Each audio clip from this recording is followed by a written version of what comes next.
ಇವತ್ತು ನಮ್ಮ ಕಾಂಗ್ರೆಸ್ ಜಿಲ್ಲಾ ಕೋಲಾರ ಜಿಲ್ಲಾ ಕಚೇರಿಗೆ ನಾನು ಇವತ್ತು ಬಂದಿದ್ದೀನಿ. ನಮ್ಮ ಜಿಲ್ಲಾಧ್ಯಕ್ಷರಂತ ಶ್ರೀ ಲಕ್ಷ್ಮೀನಾರಾಯಣ ಅಣ್ಣ ಅವರು, ನಮ್ಮ ರತ್ನಮ್ಮ ಅವರು ಮಹಿಳಾ ಜಿಲ್ಲಾಧ್ಯಕ್ಷರು, ಮತ್ತು ಅನೇಕ ಜನ ಎಲ್ಲ ಹಿರಿಯರು, ಮುಖಂಡರು, ಕಾರ್ಯಕರ್ತರು ಎಲ್ಲರೂ ಇವತ್ತು ಬಂದಿದ್ದರು. ವಿಶೇಷವಾಗಿ ಎಲ್ಲ ಮಹಿಳಾ ಕಾಂಗ್ರೆಸ್ ಕಾರ್ಯಕರ್ತರು, ಬ್ಲಾಕ್ ಅಧ್ಯಕ್ಷರು. ಆಗಸ್ಟಿಂದ ನಾನು ಪ್ರತಿಯೊಂದು ಜಿಲ್ಲೆ ಭೇಟಿಯಾಗಿ ಪ್ರವಾಸ ಮಾಡಿ ನಮ್ಮ ಮಹಿಳೆಯರು, ಕಾರ್ಯಕರ್ತರು ಅವರ ಕಷ್ಟ ಸುಖ, ಅವರ ಅಭಿಪ್ರಾಯಗಳನ್ನ ತಗೊಂಡು ನಾನು ಪ್ರವಾಸ ಮಾಡ್ತಾಯಿದ್ದೀನಿ. ಮೆಂಬರ್ಶಿಪ್ಪು ಸಹ ಸೆಪ್ಟೆಂಬರಿಂದ ಪ್ರಾರಂಭ ಆಗಿದೆ. ನಿಮಗೆ ತಿಳಿದಿರುವಾಗಿ 2 ವರ್ಷದಿಂದ ನಮ್ಮ ಕಾಂಗ್ರೆಸ್ ಸರ್ಕಾರ ಬಂದು ಅನೇಕ ಅಭಿವೃದ್ಧಿ ಕೆಲಸಗಳು ಇಡೀ ರಾಜ್ಯದಲ್ಲಿ ಆಗ್ತಾಯಿದೆ, ನಮ್ಮ ಕೋಲಾರಲ್ಲೂ ಸಹ ಆಗ್ತಾಯಿದೆ. ನಾನು ವಿಶೇಷವಾಗಿ ಎಲ್ಲ ನಮ್ಮ ಕೋಲಾರಿನ ಎಲ್ಲ ಕಾರ್ಯಕರ್ತರಿಗೆ ನಾನು ವೈಯಕ್ತಿಕವಾಗಿ ಮತ್ತು ಎಲ್ಲ ನಮ್ಮ ಪಕ್ಷದ ಹಿರಿಯರ ಪರವಾಗಿ ನಾನು ಧನ್ಯವಾದ ಹೇಳಬೇಕು ಅಂತ ಬಯಸ್ತೀನಿ. ಯಾಕಂದರೆ ಇಷ್ಟು ಜನ ಶಾಸಕರು ಬಂದಿದ್ದಾರೆ ಅಂದರೆ ಅವರಿಂದ. ಆಮೇಲೆ ಪಂಚ ಗ್ಯಾರಂಟಿಗಳು ಸಹ ನಿಮಗೆಲ್ರಿಗೂ ಗೊತ್ತಿದೆ. ಪ್ರತಿಯೊಂದು ಕ್ಷೇತ್ರದಲ್ಲೂ ಸಹ ಕನಿಷ್ಠ 50,000ರಿಂದ 70,000 ಜನರಿಗೆ, ಮಹಿಳೆಯರಿಗೆ, ಕುಟುಂಬಗಳಿಗೆ 2,000 ರೂಪಾಯಿ ಸೇರ್ತಾ ಇದೆ. ನಮ್ಮ ಮುಂದಿನ ಪೀಳಿಗೆ, ನಮ್ಮ ಕನ್ನಡಿಗರಿಗೆ, 7 ಕೋಟಿ ಕನ್ನಡಿಗರಿಗೆ ಒಳ್ಳೆಯದಾಗಿ. ವಂಶದಿಯ ಆಸ್ಪತ್ರೆಯಲ್ಲಿ ಸುಧಾರಿತ ನರ ಶಸ್ತ್ರಚಿಕಿತ್ಸೆ, ಮೆದುಳು ಮತ್ತು ಬೆನ್ನುಹುರಿಯ ಅಸ್ವಸ್ಥತೆಗಳಿಗೆ ಅತ್ಯಾಧುನಿಕ ತಂತ್ರಜ್ಞಾನವನ್ನು ಬಳಸಿಕೊಂಡು ತಜ್ಞರು ಆರೈಕೆಯನ್ನ ನೀಡುತ್ತಾರೆ. ಹೆಚ್ಚಿನ ಮಾಹಿತಿಗಾಗಿ ಸಂಪರ್ಕಿಸಿ 7277072770 ಅಥವಾ 9141066685.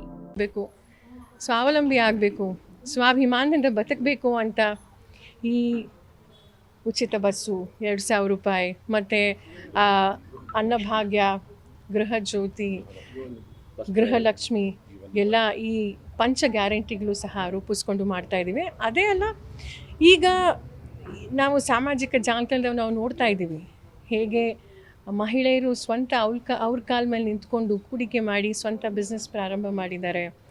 ಸ್ವಾಭಿಮಾನದಿಂದ ಒಬ್ಬ ಗಾರ್ಮೆಂಟ್ಸಲ್ಲಿ ಕೆಲಸ ಮಾಡೋ ಮಹಿಳೆ, ಅವಳು ಬಸ್ಸಲ್ಲಿ ಹತ್ಕೊಂಡು ಹೋಗ್ತಿದ್ದಾಳೆ. ಮಕ್ಕಳಿಗೆ ಟ್ಯೂಷನ್ ಫೀಸ್ ಇರ್ಬೋದು, ಸ್ಕೂಲ್ ಫೀಸ್ ಇರ್ಬೋದು, ಲ್ಯಾಪ್ಟಾಪ್ ಇರ್ಬೋದು, ಗಾಡಿ ಇರ್ಬೋದು, ಅದೆಲ್ಲ ಕಟ್ಕೊಂಡು ಬರ್ತಿದ್ದಾರೆ. ಮುಂದೇನೂ ಅಷ್ಟೇ ಅನೇಕ ಅಭಿವೃದ್ಧಿ ಕೆಲಸ ಸಹ ಮಾಡ್ತಾ ಇದ್ದೀವಿ ನಮ್ಮ ಕಾಂಗ್ರೆಸ್ ಸರ್ಕಾರ. ಈಗ ZP ಎಲೆಕ್ಷನ್ಸ್ ಇರ್ಬೋದು, TP ಎಲೆಕ್ಷನ್ಸ್ ಇರ್ಬೋದು, ಗ್ರಾಮ ಪಂಚಾಯತ್ ಎಲೆಕ್ಷನ್ಸ್ ಇರ್ಬೋದು, ಅದು ಸಹ ಈಗ ಆದಷ್ಟು ಬೇಗ ಬರುತ್ತೆ. ಮುನ್ಸಿಪಾಲ್ಟಿ ಎಲೆಕ್ಷನ್ಸು ಸಹ ಬರುತ್ತೆ. ಸೊ ಆ ನಿಟ್ಟಿನಲ್ಲಿ ಮುಂದೆ ನಮ್ಮ ಸಂಘಟನೆ ಹೇಗಾಗಬೇಕು, ಪ್ರತಿಯೊಂದು ಜಿಲ್ಲೆಯಲ್ಲೂ ಮತ್ತು ಪ್ರತಿಯೊಂದು ಬೂತ್ ಮಟ್ಟದಲ್ಲೂ ಸಹ ನಾವು ಮಹಿಳೆಯರು ಕಷ್ಟಪಟ್ಟಿದ್ದೀವಿ. ಹಾಗಾಗಿ ನಾವು ಮುಂದೆ ಹೇಗೆ ಕಾರ್ಯಕ್ರಮಗಳನ್ನ ರೂಪಿಸ್ಕೊಂಡು ಹೋಗಬೇಕು ಅಂತ ಒಂದು ಚರ್ಚೆ ಇವತ್ತು ನಾವು ಮಾಡಿ, ನಾವು ಮುಂದೆನೂ ಸಹ ಅನೇಕ ಕಾರ್ಯಕ್ರಮಗಳನ್ನ ವಿಶೇಷವಾಗಿ ಮಹಿಳೆಯರಿಗೆ, ಮಕ್ಕಳಿಗೆ ಉಚಿತ ಆರೋಗ್ಯ ಶಿಬಿರ ಇರ್ಬೋದು, ಸ್ಕಿಲ್ ಡೆವಲಪ್ಮೆಂಟ್ ಇರ್ಬೋದು, ಉದ್ಯೋಗ ಜಾಬ್ ಫೇರ್ಸ್ ಇರ್ಬೋದು, ಸೊ ಆಮೇಲೆ ವಿದ್ಯಾಭ್ಯಾಸ ಇರ್ಬೋದು, ಅದೆಲ್ಲ ನಾವು ಮುಂದೆ ಪ್ಲ್ಯಾನ್ ಮಾಡ್ಕೊಂಡು ಬರ್ತಾ ಇದ್ದೀವಿ. ತಮ್ಮ ಮುಂದೆ ಸಹಕಾರ ಸಹ ನಾನು ಇರಲಿ ಅಂತ ಹೇಳಿ ನಾನು 2 ಮಾತು ಮುಗಿಸ್ತೀನಿ. ವಿಶೇಷವಾಗಿ ನಮ್ಮ ಜಿಲ್ಲಾಧ್ಯಕ್ಷರಿಗೆ ನಾನು ಧನ್ಯವಾದ ಹೇಳಬೇಕು ಅಂತ ಬಯಸ್ತೀನಿ. ಎಲ್ಲ ನಮ್ಮ ಹಿರಿಯರು ಎಲ್ಲರೂ ಇವತ್ತು ಬಂದಿದ್ದರು. ಪ್ರತಿಯೊಬ್ಬರಿಗೂ ನಾನು ಅನಂತ ಧನ್ಯವಾದ ಹೇಳಕ್ಕೆ ಬಯಸ್ತೀನಿ.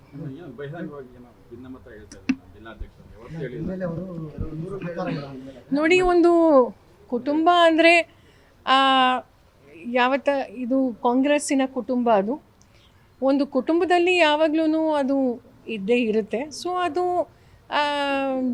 ಇದು 4 ಗೋಡೆ ಮಧ್ಯೆ ನಾವು ಇದು ಹೇಳ್ಕೊತಾ ಇದ್ದಿದ್ದು. ನಾನು ಪಕ್ಷದ ಒಬ್ಬ ಮಹಿಳಾ ಕಾಂಗ್ರೆಸ್ ಅಧ್ಯಕ್ಷರಾಗಿ ನಾನು ಬಂದು ಅವ್ರನ್ನ ಕೇಳಿದೆ, ಅದೆಲ್ಲ ಹೇಳಿದ್ದಾರೆ.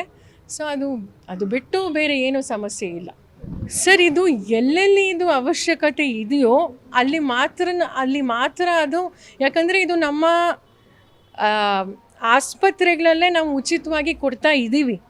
ಸೊ ಹಾಗಾಗಿ ಅದು ಎಲ್ಲಿ ಅವಶ್ಯಕತೆ ಇದೆಯೋ ಅಲ್ಲಿ ತೆಗಿತಾ ಇಲ್ಲ, ಎಲ್ಲೆಲ್ಲಿ ಅವಶ್ಯಕತೆ ಇಲ್ವೋ ಅದನ್ನು ಅವರು ತೆಗಿತಿದ್ದಾರೆ ಅಷ್ಟೇ. ಯಾಕಂದರೆ ಈಗ ಉಚಿತವಾಗಿ ಎಲ್ಲಿ ಕೊಡ್ತಾರೆ ಸರ್, ಇದು ಎಲ್ಲೆಲ್ಲಿ ನಾನೇ ನೋಡಿದ್ದೀನಿ, ಎಲ್ಲಿ ಉಚಿತವಾಗಿ ಕೊಡ್ತಾರೋ ಅಲ್ಲಿ ಎಲ್ಲಿ ಅವಶ್ಯಕತೆ ಇದೆಯೋ ಮಾತ್ರ ಅಲ್ಲಿ ಮಾಡ್ತಿದ್ದಾರೆ ಸರ್. ನಾವು ಮುಂದೆ ನಾವು ಏನು ಮಾಡ್ತೀವೋ ಅದು ಜನರಿಗೆ ಒಳ್ಳೆಯದಾಗುವಂಥ ನಾವು ಕೆಲಸನೇ ನಾವು ಮಾಡೋದು. ಈ ಥರ ಸಣ್ಣ ಪುಟ್ಟ ಸಮಸ್ಯೆ ಇದ್ದರೆ ನಮ್ಮ ಆರೋಗ್ಯ ಮಂತ್ರಿ ಅಂತ ಶ್ರೀ ದಿನೇಶ್ ಗುಂಡೂರಾವ್ ಸರ್ ಒಳ್ಳೆ ಕೆಲಸ ಮಾಡ್ತಿದ್ದಾರೆ. ನೀವು ಹೇಳಿರೋದು ನಾನು ಅವ್ರಿಗೂ ಸಹ ತಲುಪಿಸಿನಿ.